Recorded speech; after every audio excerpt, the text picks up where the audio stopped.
Fala pessoal, tudo bem com vocês? Bora atualizar as notícias do Timão, porque Ramon Dias praticamente implora para permanecer no ano que vem.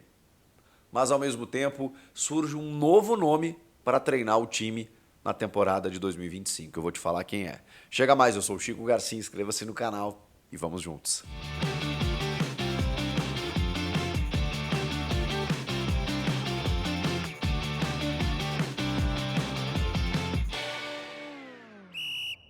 Rapaziada, deixa eu te falar do Tadala Natural. Esse não faz mal, você já tá ligado, né? Não tem contraindicação, diferente de alguns remédios que são vendidos por aí, para você entrar em campo e marcar aquele golaço. Ô jogador, me ajuda a te ajudar. Você tá com alguma dificuldade? Não tem problema. Problema é não fazer nada para mudar isso. Suplemento natural, com 9 ingredientes afrodisíacos. Tem guaraná, tem ginseng, tem catuaba, tem cravo da Índia. Tudo isso para fortalecer o teu sistema hormonal, te ajudar na ereção, sim, melhorar no teu controle da ejaculação, ou seja, você vai melhorar a tua performance, a tua disposição, vai te ajudar na hora H, você vai resolver a tua vida em 4 paredes, né? Tá com aquela dificuldade, não tem problema nenhum. A entrega é totalmente sigilosa, mas para isso você tem que se mexer. O link está na descrição, você pede direto pelo site. Se você ficar com alguma dúvida, tem o WhatsApp também, conversa lá com os nossos consultores e tem promoção. Já tem condições especialíssimas para quem me segue, segue o canal do Chico Garcia. Você vai entrar lá no site, você já vai ver que tem promoção para você adquirir um frasco, para você adquirir o tratamento inteiro. São 2 cápsulas por dia, um tratamento contínuo, ele é mais indicado para você ter melhores resultados, mas para tudo, porque tá na hora da Black Friday do Tadala Natural. E é a chance, rapaziada, de você adquirir 3 frascos totalmente gratuitos na tua primeira compra. Então, rapaziada, é agora, direto pelo site, já faz o teu pedido e aí você controla inclusive essa chegada pelo WhatsApp, como eu disse, com a entrega sigilosa e com frete grátis para todo o Brasil. Não tem mais desculpa, né? Bora resolver esse problema? Tadala Natural, esse não faz mal. Ramon Dias concedeu entrevista ao GE, naquele quadro muito bacana chamado Abre Aspas, em que a conversa acaba sendo um pouco mais informal, mas obviamente eles acabam abordando temas mais objetivos e práticos do dia a dia, aqueles que interessam mais ao torcedor. Tem outras questões, né, sobre a adaptação a São Paulo, a família que ele trouxe para cá, sobre o nível do futebol brasileiro. Aí teve uma frase dele que repercutiu muito, né, na comparação entre Corinthians e Vasco, e ele dizendo que a estrutura, que o clube Corinthians é muito maior do que o clube Vasco da Gama.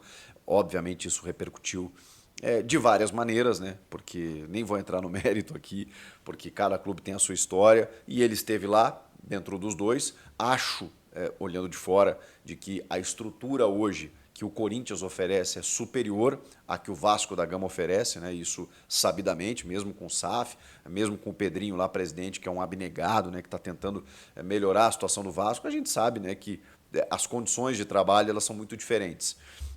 Mas você mexendo com torcida num vespeiro desse, né, não teria como ser diferente. Mas enfim, isso também faz parte de um jogo que o Ramon se propôs a jogar, ao inclusive conceder essa entrevista.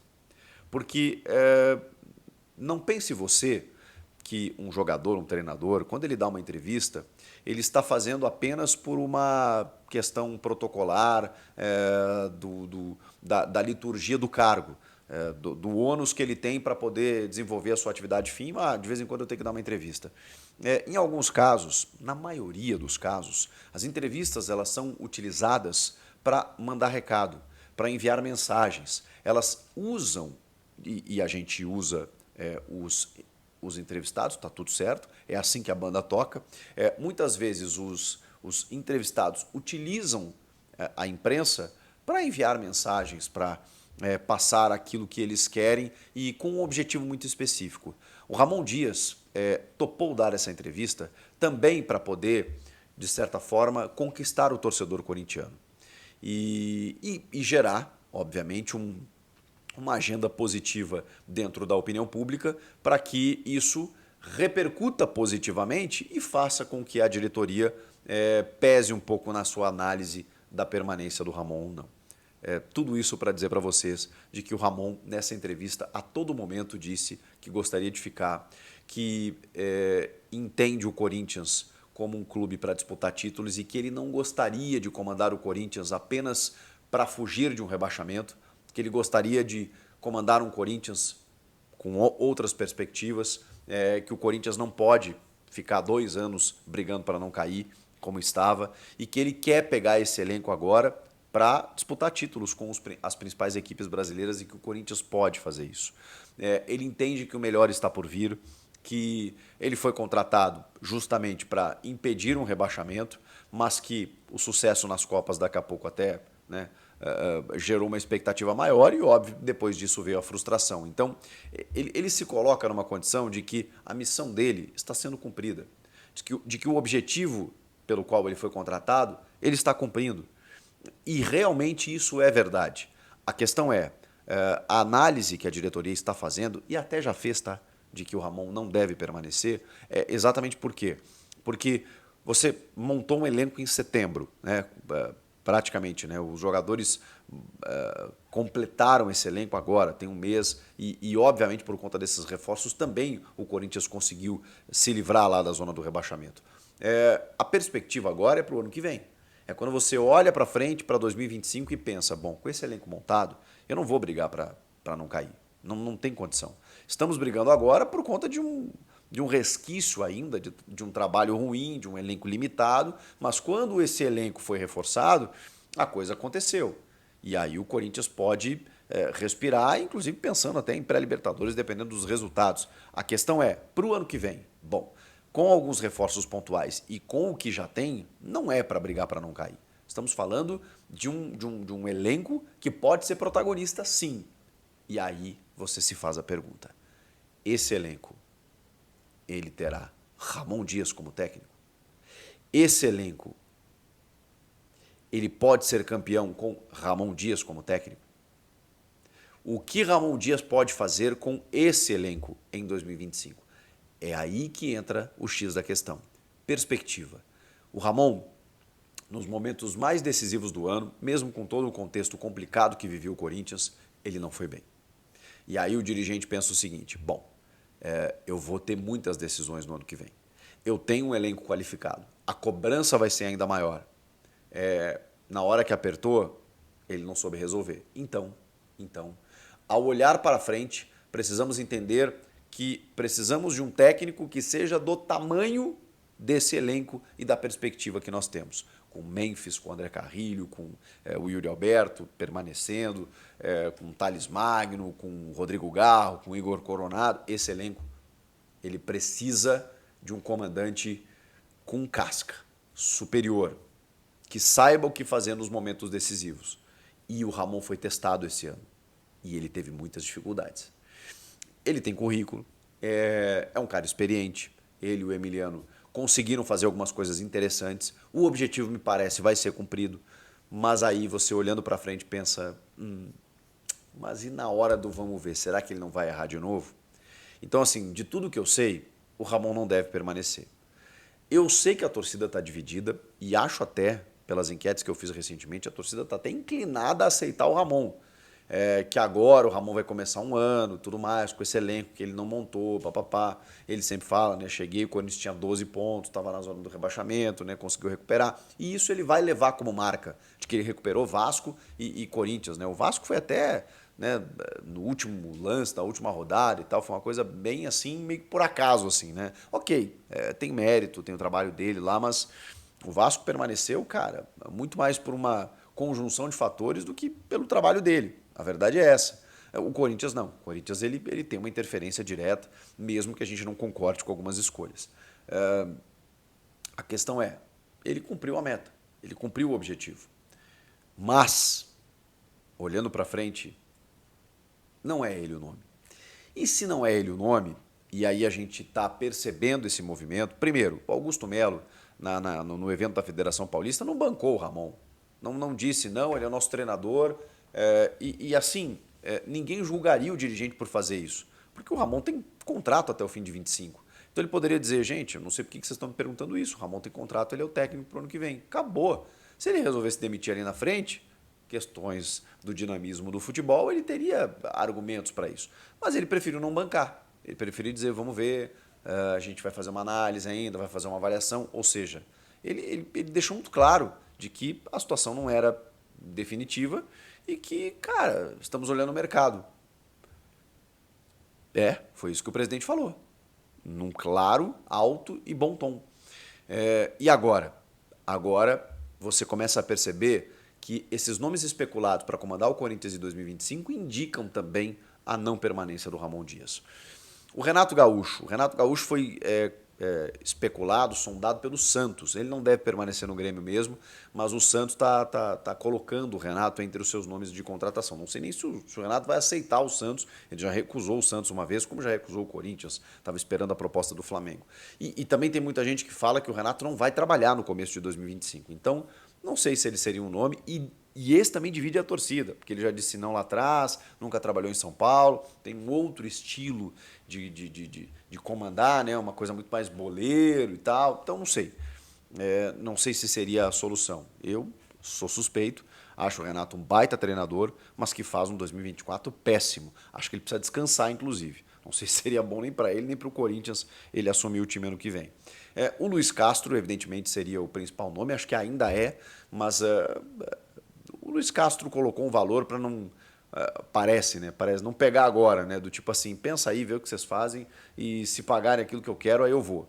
Que é os 3 milhões de reais, né, para ele, para a comissão técnica, o que se torna inviável nesse momento, não houve acordo e tudo mais, mas ele ainda é um nome preferido porque tem um respaldo, trabalhou no Brasil, foi muito bem, estava na Arábia Saudita, é um cara que, se você ouve falar de futebol, você se encanta pela maneira como ele vê o jogo.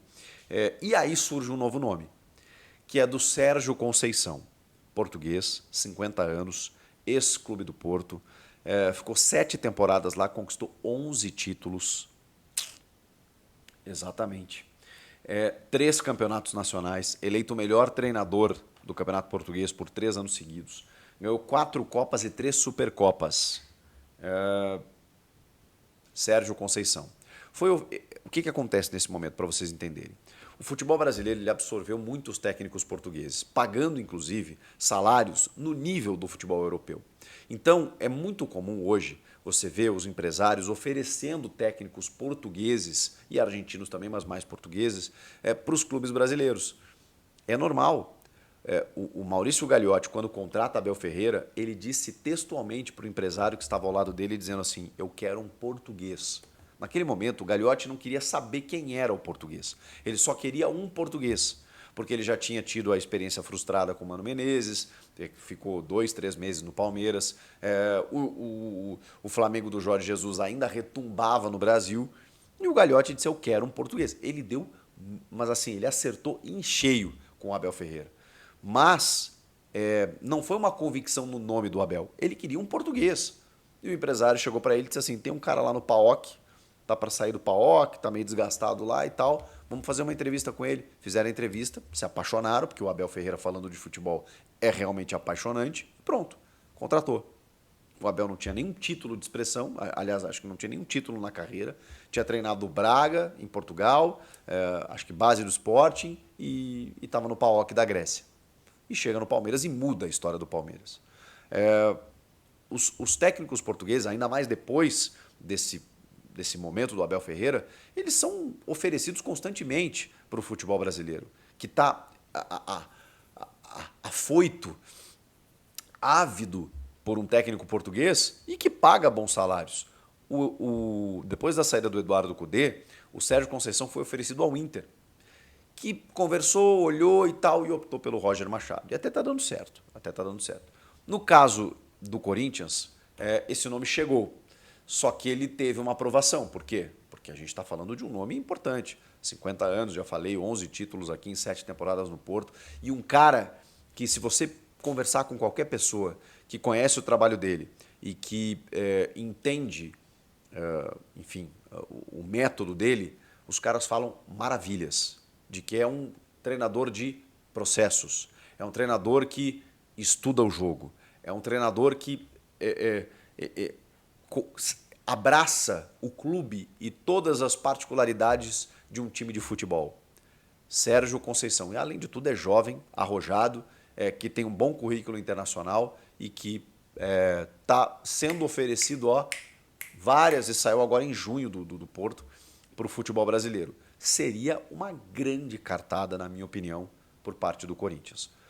Mas até isso acontecer, o campeonato precisa terminar, o Ramon precisa ser desligado e aí o Sérgio Conceição chegar. Não tem negociação até onde eu sei, o que tem é um oferecimento, uma análise, uma aprovação e um estudo que está sendo feito agora para, enfim, para realmente contratar o treinador para a próxima temporada, porque eles ainda vão precisar sentar e acordar valores, né? Com o Luiz Castro não aconteceu. Imagino que o Sérgio Conceição seja mais barato que o Luiz Castro, mas o Luiz Castro segue sendo preferido mesmo com esse valor alto. Então, vejam que todos os nomes indicam para uma saída do Ramon. O Renato Gaúcho já nem figura mais, uma saída de Ramon e agora a gente tem 2 nomes se aproximando. Luiz Castro e Sérgio Conceição. Um muito caro, que talvez nem tenha convicção de treinar no Brasil agora, ele quer treinar na Europa e tudo mais e tal, quer ver outras possibilidades. E no caso do Sérgio Conceição, aí sim, tem uma vontade dele em treinar no futebol brasileiro, tem empresários forçando isso, tem os clubes brasileiros entendendo ele como uma boa possibilidade e isso realmente pode acontecer. Mas o Ramon precisa ser desligado primeiro. O que vocês acham? Insiste com o Ramon, traz o Sérgio Conceição, gasta o que tem e o que não tem pelo Luiz Castro, ou ainda um terceiro, quarto nome. O Fábio Carille deu uma esfriada, né? Ele é um nome muito apreciado pelo presidente Augusto Melo, mas agora ele está livre no mercado. Era só contratar. E acho que depois da maneira como ele saiu do Santos, e também por uma grande rejeição por parte da torcida, acho que o Carille perdeu um pouco de força nos últimos tempos. Então, Sérgio Conceição, Luiz Castro ou a permanência do Ramon? Comenta aí, inscreva-se no canal e eu volto na próxima. Tchau!